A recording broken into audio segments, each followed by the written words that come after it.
Hi everyone, this is Aaron for Zolotech, and one of the most requested videos I get is what is on the devices I'm using.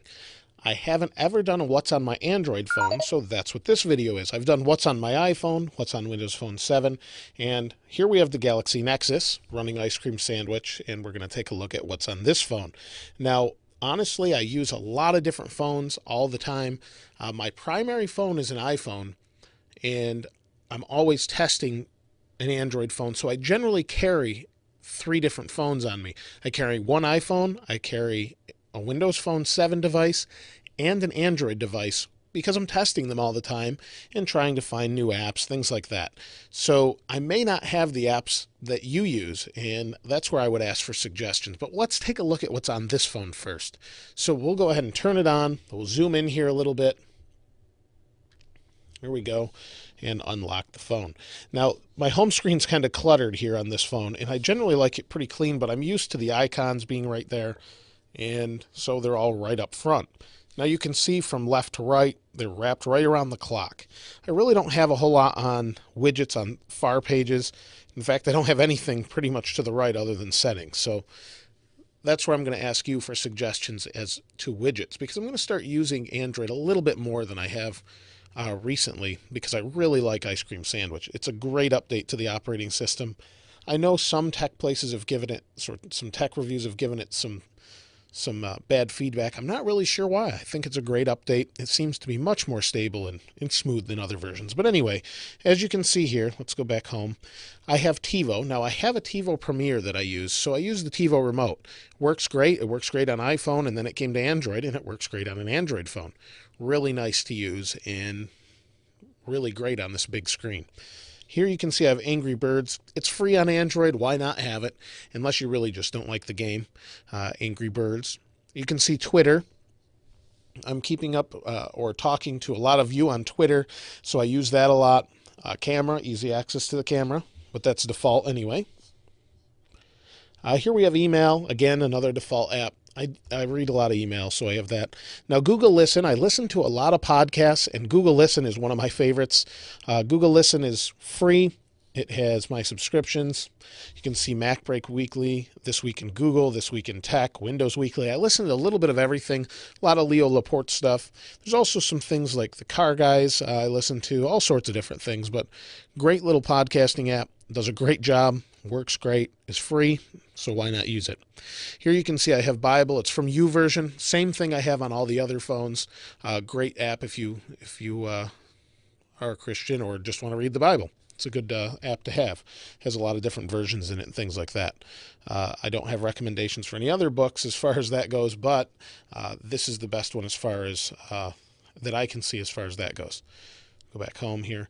Now we have Pulse. Pulse is a news reader that I use to get all my news from all the different feeds from Engadget, Mac Rumors, The Verge, 9 to 5 Mac, Windows Mobile Power Users, all sorts of different feeds that I look at, and it lets me check those and is presented in a really nice way. Again, another free app. And again, with most of what I get on comments for these videos and others, I get the most that say things are free on Android, and that's pretty much true. The majority of them are free. So let's go back here. Here you can see I have, up at the top, I have Amazon Kindle. Now, I don't do a whole lot of book reading on here. I do more testing to see how things sync between different devices. So that's really there as more of something just to take a look at. Was looking at some programming books, things like that. Steam just came out, and Steam is a chat client that you can play on Steam and kind of chat and look at what's new, things like that. Can't really play any games right here from Steam, but it lets you interact with their kind of infrastructure, or whatever you want to call it. The stuff they've got going on at Steam. Path is kind of Facebook and Twitter redone. In fact, Google tried to buy Path, and they turned them down, but great application. It's free. I'm not going to go into it, but if you haven't seen it, it's beautiful how they have things moving around and how you can tag things, and it just is, they did a really nice job as far as social networking goes. Now right here in this quick app drawer, kind of a lot of the same things, but Netflix. You got to have Netflix on all my devices that I can. It's great to have. I use it all the time, and It's one of the things I have quick access to. I was trying out Google Currents. What do you guys think of that? I'm not really sure what I think of it. It's interesting, but I don't find myself using it a whole lot. Now, Google Music, I do use a lot. I keep hitting things here to keep the screen from blanking out. I use Google Music a lot, and Google Music's great because it syncs everything to the cloud. So I have everything, there's more podcasts and things, but I have everything synced to the cloud, all my music, artists, things like that. Tons and tons and tons of stuff online, all free to put up there. If you own it, sync it up, and then you can listen to it on the go. It's great to use. Like I said, I don't have a whole lot here. If we go the other direction, I have a Twitter feed here. I have the weather. It's 30 degrees. Fairly warm, actually, this time of the year, so it's nice. And that's pretty much it. Not a whole lot this way. If I go to the actual app drawer, you're going to see things like princess games, things like that. I'm sure I'll get a few comments, but basically my daughters play these too. They love these little princess coloring, Disney princess puzzles, things like that. So those aren't really me, but I'm sure I'll get a few comments about that. eBay I use all the time. eBay I'm on a lot. I'm either buying or selling, one of the two, playing around with gadgets, things like that. I got the Titan on eBay and play around with it. And then when I'm done with it, I'll sell it off so that I can get a different phone. So it's on eBay. Or that's one of my favorite apps.